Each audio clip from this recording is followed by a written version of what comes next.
কালকে আমি পকোড়ার একটা ভিডিও দেওয়ার পর অনেকে আমাকে জিজ্ঞাসা করেছেন এটা আমি কিভাবে তৈরি করছি এবং কি দিয়েছে এটার ভিতরে। আমি সেটা নিয়ে আজকে আপনাদের মাঝে বলতেছি। তো হ্যালো এভরিওয়ান, আসসালামু আলাইকুম। সবাই কেমন আছো? কে কোথা থেকে আমার ভিডিওটা দেখছো অবশ্যই বলবা। আর ভিডিও ভালো লাগলে অবশ্যই শেয়ার করবা। এখানে হিংসা করলে কোনো কিছু করা যাবে না। এখানে সবাইকে নিঃস্বার্থভাবে ভালোবাসা দিতে হবে, তাহলে তুমি ভালোবাসা দিয়ে ভালোবাসা নিবা এবং কি এগিয়ে যেতে পারবা। পকোড়ার ভিতরে আমি নুডলসটা এড করেছিলাম, তারপর এসে পেঁপেটা এড করেছিলাম, আলু এড করেছি, তারপর এখানে যে বরবটি আমরা বলি এটা এড করেছিলাম, আর এখানে পেঁয়াজ, তারপর কাঁচামরিচ, তারপর এখানে যা যা লাগবে একটু ময়দা, তারপর এসে তারপর হালকা একটু লবণ, তারপর হলুদ মরিচ এবং নুডলসের ভিতরে যে মশলার প্যাকেটটা ছিল ওইটা সবগুলো দিয়ে তারপর আমি এটা এড করে নিব। মানে নুডলস গুলা অনেকে মনে করছে আমি নুডলস গুলা সিদ্ধ করেছি, আসলে আমি কিন্তু সিদ্ধ করি নাই। অবশ্যই তোমরা দেখছো আমি প্যাকেটটা ভেঙে এখানে ঢেলে দিছি, এটা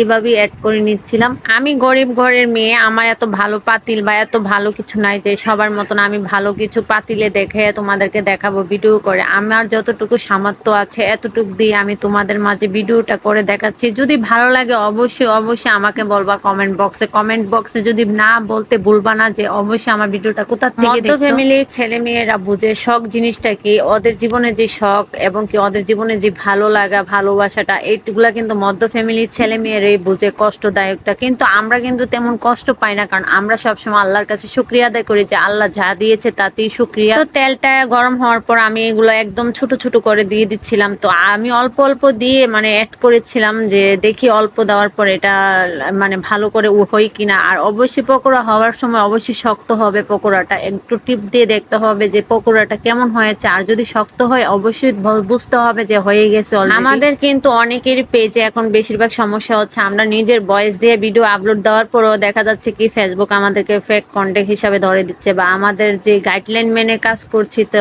ওই গাইডলাইনের অবস্থায় যদি ওভার কিছু করে ফেলি তাতেও কিন্তু ফেসবুক বলে দিচ্ছে। আসলে ফেসবুক কিন্তু আমাদের ভালোর জন্যই করছে, কিন্তু আমরা বুঝতে পারি না। আমরা শুধু ফেসবুকে বলি কেন এটা করেছে। অবশ্যই ভিডিওতে ভিউ বাড়াইতে হলে নিজের ভিডিওটা অবশ্যই শেয়ার দিতে হবে, এটা সবাই জানে। আর এখন গ্রুপে শেয়ার দিলেও কিন্তু ভিউ তেমন আনতে পারা যায় না, কারণ ভিডিও যখন ফেসবুক ভাইরাল করবে এমনিতেই ভিডিওগুলোতে ভিউ অনেক অনেক হবে, এটা নিয়ে কোনো টেনশন করছি না আমি বর্তমানে। আপনারাও টেনশন করবেন না, আপনার ভিডিওর কোয়ালিটি যখন একটু ভালো হবে ফেসবুক যখন বুঝবে যে আপনি অনেক পরিশ্রম করছেন এখানে অনেক কষ্ট করছেন, এমনিতেই ফেসবুক আপনাকে প্রত্যেকটা সেটআপ দিয়ে দিবে এবং যে সেটআপ গুলো পান না সেগুলো দিয়ে দিবে। এটা নিয়ে কোনো টেনশন করবেন না আপনি।